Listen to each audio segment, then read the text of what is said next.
Fear is the antithesis of harmony and cooperation. Love is the ultimate destination of harmony and cooperation. So if you say, what is the meaning of life?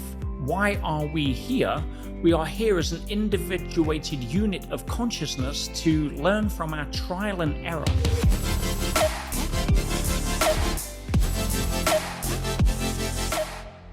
What is the meaning of life? Well, there's a question that we may have contemplated at scary moments before sweeping it under the carpet.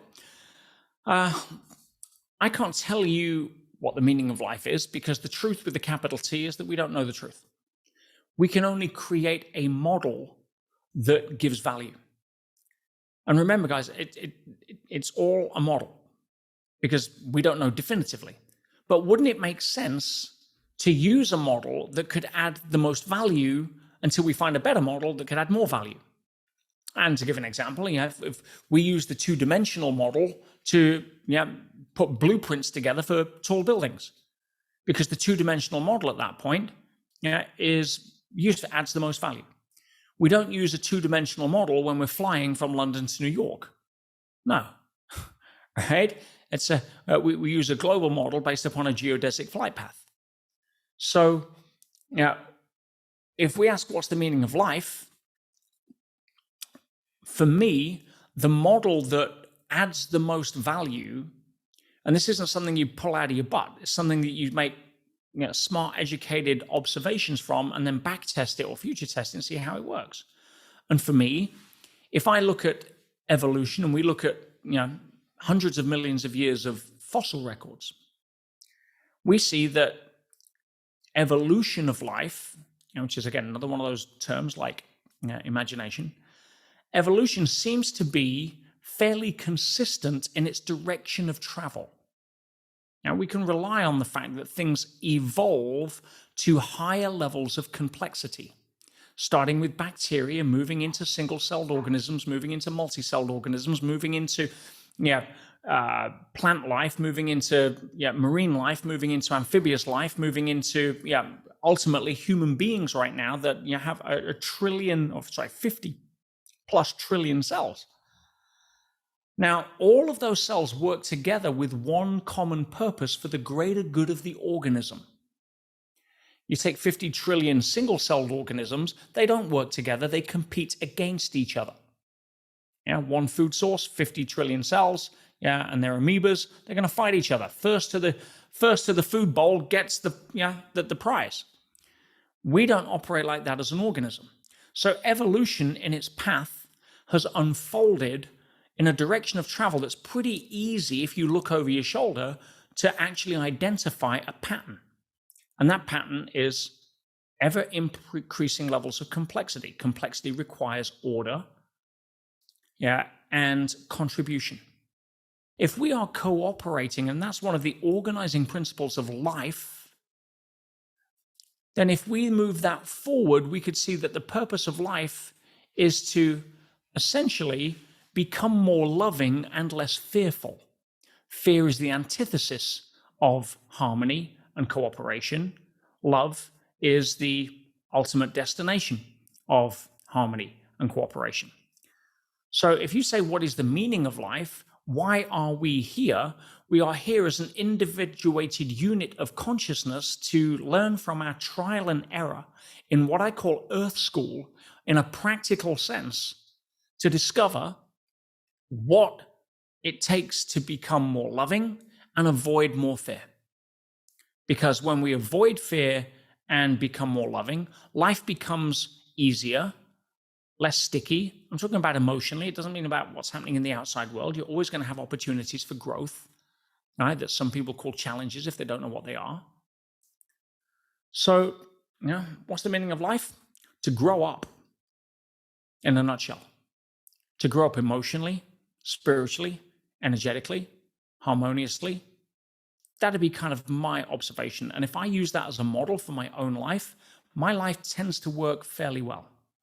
You can't avoid fear. Taking fear on can be like, a challenge, just like trying to fight the ego.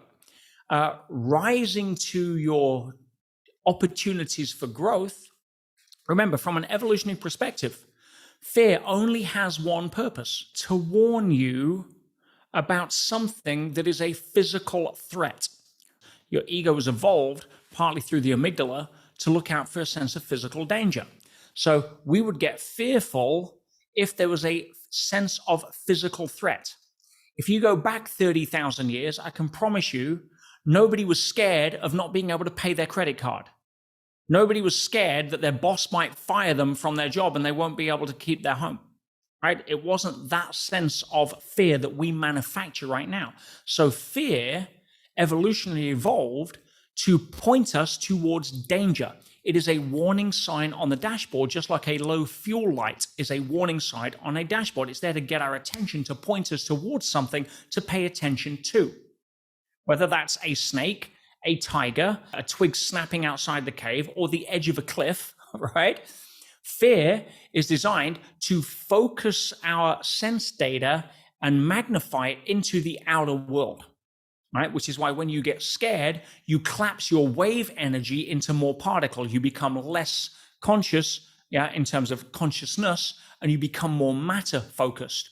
Right? Matter, in the rules of the game, it has weight. Therefore, it's gravitational, which means when we get scared, we feel heavy because we associate more to the laws of the physical world, i.e. gravity. When we feel light, loving, joyful, those frequencies radiate, they don't gravitate. So therefore, we feel lighter, not because the scales have changed that we're standing on, they're not going to change, but because our association to the physical side of us is less connected. It's connected more to the non-physical side. So we're not feeling the laws of gravity. When it comes to fear, fear is simply, pay attention to something out there, because if you don't, right, you may end up as lunch. So when we can become more loving, because we've essentially helped ourselves now through civilization create more harmony as a species than ever before, we've been able to create places and levels of psychological safety that's never been seen in human history, which is why there are certain groups of people that don't like that and therefore have an agenda to keep us disconnected from the sense of power that we could have as the star of our own movie, rather than become a unpaid film extra in some other manufactured disaster movie. See, who you are is so much more powerful. Now, listen to me when I say the words conscious non-resistance. At that point, see, fear is not the opposite of love. Fear is the absence of love. Darkness is not the opposite of light. It's the absence of light. You don't go and turn on the darkness. You don't go and turn off the darkness. You turn on the light and the darkness disappears. You turn on love, fear disappears. They're not opposites. One sucks into the vacuum created by a lack of the other. And when we get that, we can start to realize that our purpose here is to grow up and become more loving. And if we do that, life, the universe, call it whatever you want, 3-letter words if you wish, essentially rewards us and shows us we're on the right track. You want more synchronicities in your life? Become more loving. It's not complicated, all right? But again, don't take my word for it. I'm inviting and encouraging you to go try it. Go demonstrate it, go walk that path, and then you'll own it for yourself. I can tell you that the recipe makes the best omelet on the planet, but you got to taste it for yourself rather than just take my word for it. You may find some different ingredients that work for your omelet. I'm a spice guy. Yes, I can take a Carolina Reaper, thank you very much. Some other people, it's not their idea of fun. Right? But when it comes to our individual omelets, there are some pretty consistent levels of ingredients, like eggs.